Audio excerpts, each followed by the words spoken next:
Last night and into the early hours of the morning today, far-left extremists smashed their way into a building, Hamilton Hall at Columbia, and are now forcefully and physically occupying the space.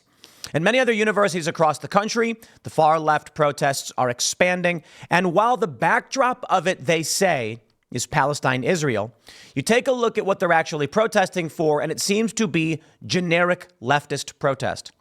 I say this in every video, by all means, criticize Israel, a government, and their military actions. But when you see things like the People's University, when you see things like the People's Library popping up, these have nothing to do with Israel.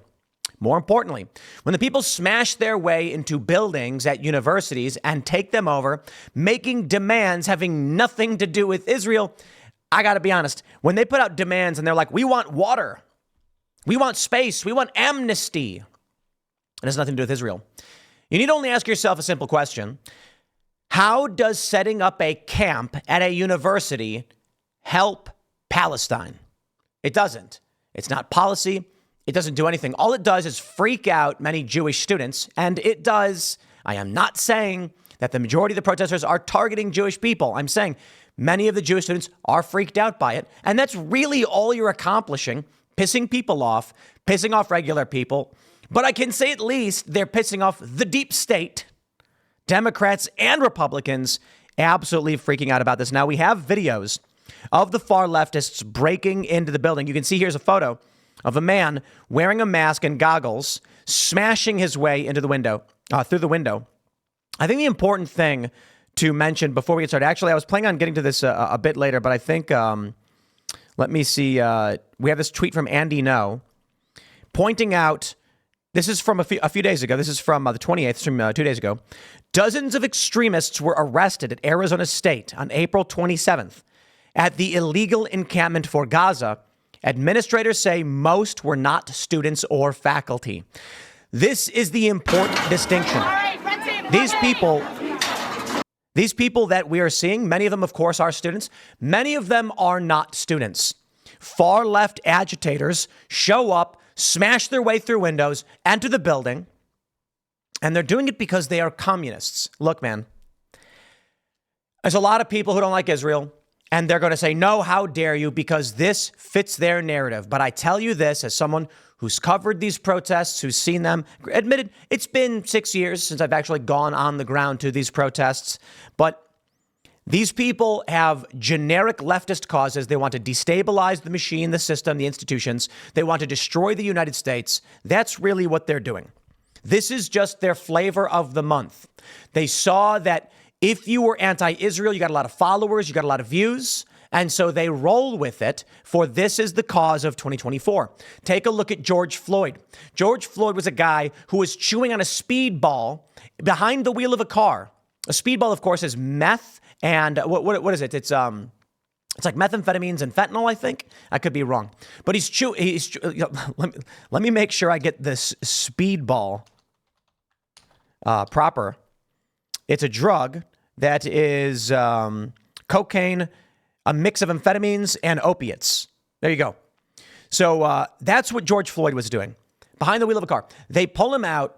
There's all the video footage of him screaming, take me out of the car, take me out of the car, put me on the ground, put me on the ground. And they do. Chauvin shows up after all of this has happened and kneels on his back and neck area. I mean, it's up for debate, right? George Floyd dies. They take over city blocks. They firebomb federal buildings. They protest across the country. For what? What were they hoping to accomplish, and what did they accomplish? They just smashed and destroyed. Then you take a look at Ahmaud Arbery. Same thing. They lie and they just riot. Here we are now with many of these students pretending to care about Palestine. They could not tell you anything about Palestine. There's already a video of a young woman being asked at NYU why you're protesting. And she's like, we just want NYU to stop. What is NYU doing that we're mad about? They don't know or care. I'll put it simply for you. Young people, many of them, with no idea what's happening in the world. They heard something. The thing they heard makes them angry. But for the most part, I tell you this. 22-year-old kid sitting in his dorm, 20-year-old kid, playing video games, and his friends are like, hey, you want to go down to the camp?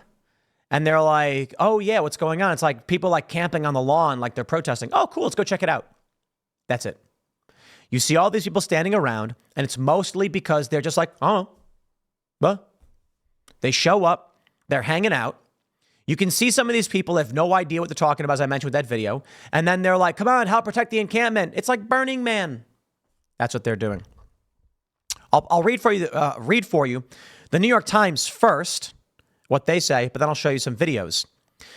The New York Times says, here are the latest developments. Protesters occupied a building on Columbia's main campus early Tuesday, escalating tensions at the university after weeks of walkouts, encampments, and outdoor gatherings by pro-Palestinian demonstrators that had led to suspensions and more than 100 arrests. Hamilton Hall, a building with a history of student takeovers, was seized shortly after demonstrators marched around the Manhattan campus to chants of Free Palestine. Hours earlier, administrators had begun suspending students who refused to leave an encampment. The university closed the campus to everyone but students who live in one of 7 dorms on campus and employees who provide essential services. Similar escalations in pro-Palestinian protests occurred at campuses on the West Coast on Monday night. At California State Polytechnic University, Humboldt, the police made arrests as protesters kept Siemens Hall barricaded for more than a week. At Portland State University in Oregon, students took over a library. We have this from the Post-Millennial. Millions of dollars in damage at Cal Poly Humboldt campus after Gaza camp takeover. I'll show you the photos from Columbia. We do have a new live update here, just updated as I was reading this. They say students and faculty have lined up to enter Columbia's campus on 116th in Amsterdam on Tuesday morning, but have been repeatedly denied access. Jeremy Wall, 30, a senior in the School of General Studies, and his wife, Taylor Francisco, 26, a graduate student, were denied access to the main campus and its dining halls where they go to eat each day. I'm a low-income student, Wall said. We depend on my low-income meal plan to get food every morning. We are being denied the basic amenities of the university. Wall reached out to the administration and said that he was told that the Barnard and Teachers College campuses were accessible for all dining plans. I'm just going to say it. Terrorism. I'm not going to play any games. Take a look at this video. Andy No tweets. Columbia University organized rioters dressed in black bloc broke and entered into a campus building in Manhattan. Hamilton Hall had been smashed up and occupied by masked far-left extremists saying they're doing it for Palestine. Take a look at this video. I'll play this video for you. Here you can see 3 people climbing their way through windows, likely how they gained access to the building, to then open up the doors and occupy it. Here's another, this is the tweet from Andy No. We have this right here. Columbia University anti-Semitic students occupied and barricaded themselves into Hamilton Hall. They are physically assaulting Jewish students. One of the students says, what you are doing is 100% an assault. Police. I try to be careful on the it's anti-Semitism thing. These are far-left extremists. They don't actually care. Some of them are anti-Semitic for sure. There's a video out of UCLA of a guy wearing a Star of David outside trying to walk in, and they bar him. Now take a look at this video. You have all of these people there, the far leftists wearing masks and gloves, pushing out a Jewish student. I don't know that they're pushing out because he's Jewish. I think they're just removing him for resisting. He links arms with this guy. And I think these 2 guys, actually, I don't know if that guy is friends with him or not, but he's trying to stop them from removing him as he tries to stand in front of the door. They just physically remove him. I got to say, look, man, this video is really, really frustrating for me because this guy here in the collared shirt who they're physically removing doesn't do anything to defend himself. They're physically attacking you. And I'm sorry, if you let far left extremists physically attack you and you do nothing, then this is it. This is what you get. Now, I don't know if the other guy is friends with him or not. He seems to be smirking. But when they pull him out, someone else in the crowd mentions there's another guy there who's friends with them. Look, man, you got to defend yourself. And there are ways to do it without hurting someone else. But I got to be honest, I think many of you watching this probably know even better than me.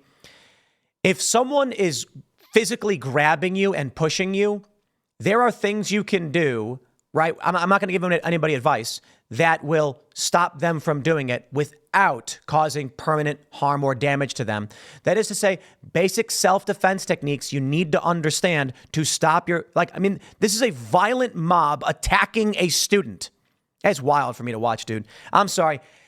I am just infuriated by this. And I get, like, I feel bad for this dude. I can respect that I do. He doesn't want to get into a fight. They might stomp him out. They might kill him. I would not be surprised. And the far left is going to say, oh, that would never happen. Dude, what happens is it's a snowflake in an avalanche. You watch these videos where, like, that teenage girl gets her head bashed in the ground. No single person decides to commit a murder. It starts like this. And I can understand why this guy maybe just said, okay, puts his hands up and they push him out. Because if he does try to stop one person, someone else escalates, then there's a scuffle and confusion. So everyone starts escalating. Then someone runs up and kicks him in the head. Someone runs up and kicks him in the stomach. And that's how you get killed by a mob. Although I got to be honest, I'm not going to let them do that to me. And, you need only watch a Tucker Carlson segment I had where I was in Boston, and some Antifa guy started swinging at me, and I just stood there. And for this, refusing to back down, I told the guy, do it. Tucker Carlson had me on his show to talk about it. But this is what's happening. And I say, this is terrorism. Take a look at this video. This guy, oh man, this stuff makes my blood boil.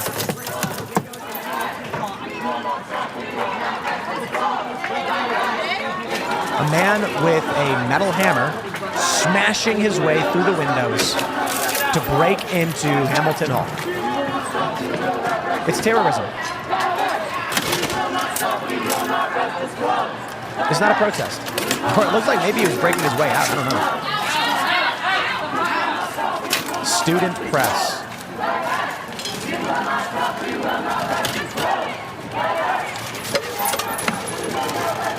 I believe that's the police now. Maybe they're taking the building back. It appears. OSINT Defender. Pro-Hamas rioters have now broken into the Hamilton building on the Columbia University campus in New York and have begun to reinforce and barricade the entrances as well as exits to the building using classroom furniture and police barriers. So they are inside. I don't know if this is a cop or a protester who's doing this. It's a bike lock, so actually I think that might be a protester. It's hard to know for sure. Now, what's going on at other universities? I'm going to say this. Police should go in and physically remove all of the protesters. The police should do it. That's what they said they were going to do. They should. I'll tell you why. First, I have absolutely no problem. We had a great question on the Timcast members show last night, the call-in show we do. Become a member at timcast.com. We have a call-in show where you can call in and talk to us and our guests. And someone said, the question was that, we talk about these universal rights, but now here we are arguing questioning whether or not someone is deserving of these rights when it comes to the far left and all that. Let's entertain the moral philosophies here. Let's discuss them. I will not defend the free speech of people who do not believe in free speech. The far left here have physically attacked students. You saw the video where they pushed out. It's a physical. Look, I'm not going to pretend like they're beating him, but it is a physical assault on someone to grab him and throw them out. For why? For what? Okay. So he wants to have his speech. They won't let him. Then I will not protect theirs. If you believe in free speech and let's say you're a Muslim communist who believes there should be free speech and you are protesting and someone walks up and they start saying, you shouldn't be allowed to do this. And that person says, let's debate then. Let's argue. Let's everyone hear it. I say, okay, stop. Do not push that out. These are people who agree with the marketplace of ideas, the sharing of ideas, the challenging of ideas. Let them speak.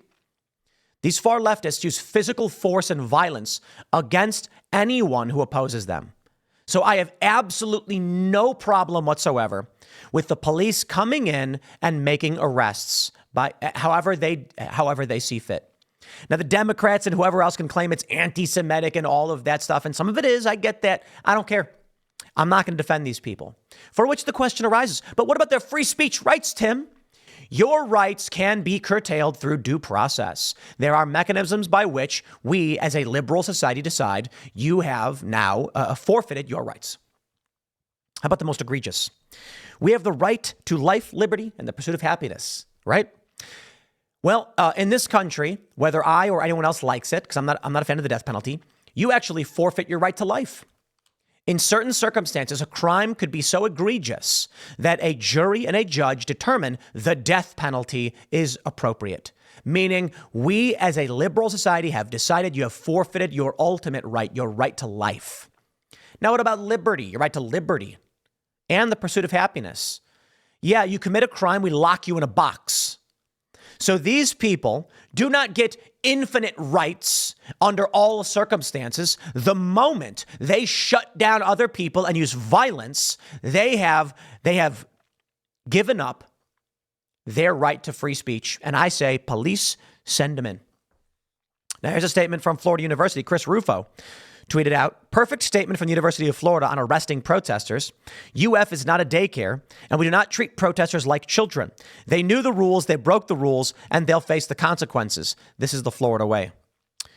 University of Florida says, dear media partners, in response to the arrests made of protesters this evening at the University of Florida campus, below is a statement that is attributed to UF spokesman Steve Orlando. Quote, this is not complicated. The University of Florida is not a daycare, and we do not treat protesters like children. They knew the rules, they broke the rules, and they'll face the consequences. For many days, we have patiently told protesters, many of whom are outside agitators, that they were able to exercise their right to free speech and free assembly. And we told them that clearly prohibited activities would result in trespassing orders from UPD, barring them from all university properties for 3 years, and an interim suspension from the university. For days, UPD patiently and consistently reiterated the rules. Today, individuals who refused to comply were arrested after UPD gave multiple warnings and multiple opportunities to comply. Good. Columbia has suspended many students. They should expel them all. No refunds. What you paid, you lose. Pay back your student loans. Good luck. That's the way it should go. We have this from Tenet Media. University of Utah pro-Palestine encampment turned unlawful and arrests made. This is funny to me. Utah, of all places. Over 200 plus protesters at the newly set up pro-Palestine encampment at Utah. 50 police officers on scene. More tents were being set up. Chalk writing on the sidewalk says, if you're a cop, quit your job. Rip Aaron Bushnell. Bonk cops, it says. Wow. F cops. Love, rage, liberation, with a Molotov cocktail on it. Professors are in negotiation with the campus currently. Police are expected to come in and tear the encampment down. You got Tyler Hansen on the scene. And then we have this one, protesters chanting Intifada revolution. Oh, I'd like to talk to you guys about Intifada. I love this. There's I think it was the New York Times. I'm not sure. So forgive me, New York Times, if I got this wrong. But there was a mainstream press outlet that said Intifada being chanted, which is the Arabic word for uprising, meaning protest to resist Israel. Yeah, anybody who actually paid attention to what Intifada is, I got a list for you. I'll show you. From the river to the sea. Here we go. 200 plus pro-Palestine protesters forming a human chain to prevent the arrests. The police make the declaration, begin gearing up. Counter-protesters are seen, and it looks like the police then began 7 hours ago removing the encampment. And there it is. Cops moving in to clear this out, as they should. I think it's high time we don't tolerate any of this stuff. Don't care. All the Israel derangement syndrome people are going to be like, Tim Sillig for Israel. These are communists. They're not anti-Israel. They're saying anti-Israel things to pander to people who don't like Israel, but they're just communists setting up the People's University. That was it right there for me. I'm like, okay, I'm done with this, right? They have no credibility. They're not protesting Israel. They couldn't tell you anything about the history of the region. They couldn't tell you anything about the conflicts, the wars, and the genocides that are currently going on. This is flavor of the month leftist garbage. And you're allowed to protest all of your stupid opinions. I got no beef. I certainly got stupid opinions, I'm sure. And I'd like to be able to protest them too. But these people use physical force and violence against other people to prevent them from speaking. So be it. You're done. You're out. Jewish professor, this is Shai Davidai. He gives a speech, and I'm going to play a little bit of it. It's not so much that I support this professor, although I think it would be interesting. Maybe we'll reach out and see if he would be interested in coming on the Culture War podcast to talk all about this. But I want you to hear a little bit of what he has to say. Every parent in America who sends their kids to NYU, to Harvard, to Stanford, to Berkeley. And I want you to know one thing. We cannot protect your child against pro-terror student organizations because the president of Harvard University, because the president of Stanford, because the president of Berkeley, they will not speak out against pro-terror student organizations. My name is Shai Davidai. I am a professor at Columbia Business School. I am Israeli. But before all of that, I am a dad. I have 2 beautiful children. And I'm talking to you, I'm speaking to you as a dad. Last Saturday, 14 U.S. citizens were kidnapped into Gaza with 200 other Israeli, French, German, and other nationalities.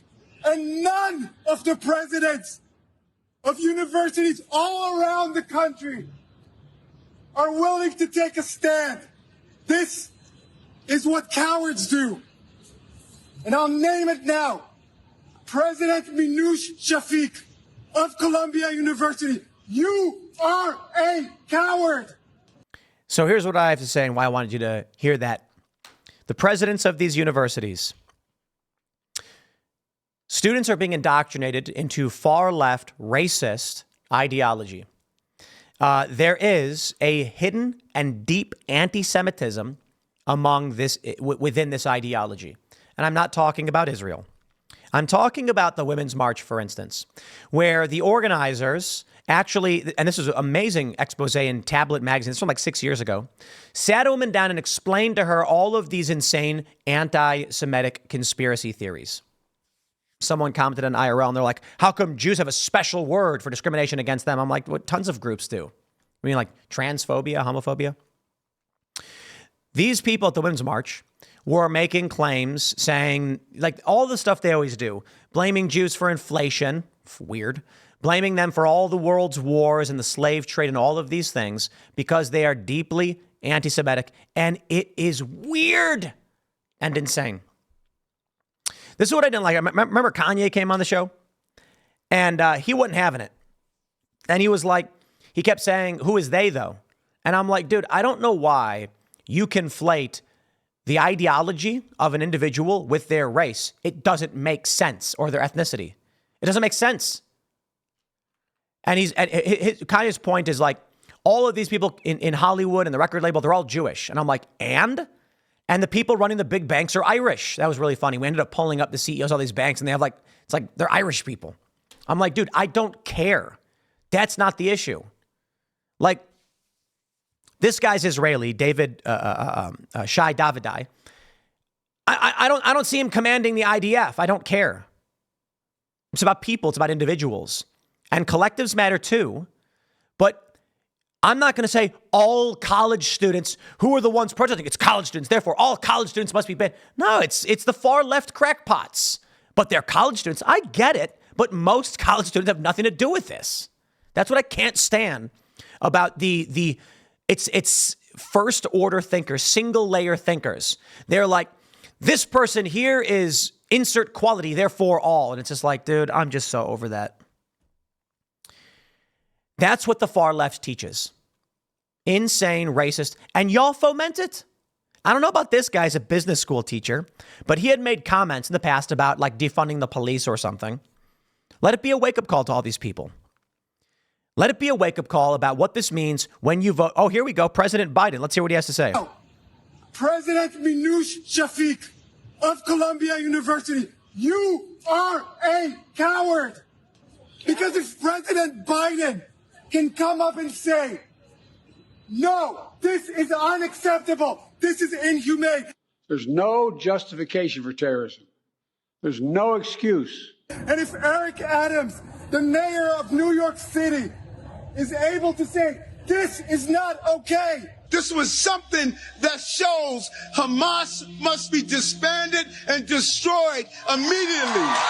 And well, what do you foment on universities? They don't like Biden. They don't like Adams. And I'll say this, Shai, Joe Biden had his very fine people moment, they call it, when he said, I condemn the anti-Semitism, and I also condemn people who don't know what's going on in Palestine. Yep. Democrats overwhelmingly oppose Israel. That's it. Make a stand. Take your choice. You're not standing with Democrats on this one. They're not going to get your back. Good luck. That's all I can say. But I will show you this. Intifada, they say. Intifada. What does intifada mean? Well, let's do this. Let's maybe I can go back here and timeline of the Intifada. There was the first Intifada, the second Intifada, and an Intifada is a rebellion or uprising. As it pertains to Palestine, it means the shaking off, the tremor, the shivering, the shuddering. And so what does that translate into? It translates into, here's a list of Palestinian suicide attacks and largely targeting civilians. It's Hamas. Hamas enjoys overwhelming support in Gaza. And here's a list of all the attacks. And take a look at this. In 1997, there's 5. 1998, there's 2. Now take a look at 2001. A massive expansion. Into the 2000s, terror attacks had started skyrocketing. And they've gone down a bit. Here you can see there's a bit less, for sure. This is Intifada. Mass shootings, people being killed. Now, I'm not highlighting this to say they're all bad and wrong and I'm taking a side in this conflict and Israel, oh, the poor victims. It's a war. Israel is bombing Gaza. Palestine and Hamas are attacking Israel. My point is only to say, while you may be critical of everything that Israel does when it comes to bombing areas with civilians and all of that stuff, yep, because Gaza is all these, it's civilians intermixed with Hamas fighters. So that's what you get in war. My point is, when they say Intifada, they are saying keep the war going. That's what they're saying, whether they intend to or not. Well, you reap what you sow, everybody. The universities will now have to deal with what they fomented. And this professor like Shai, vote Trump, I guess. At least he'll support Israel wholeheartedly. He said, stop the protests. How about that? Trump's right. Look at what happened. Look at what they're doing. You want to wave a flag, you want to protest, you want to march, fine. But physically removing people, that's an assault. You can't do that. Smashing windows, taking over buildings, you can't do that. They crossed the line. Well, good luck to all the people who have defended them and now get to reap what they have sown. I'll leave it there. Next segment's coming up at 1 p.m. on this channel. Thanks for hanging out, and I'll see you all then.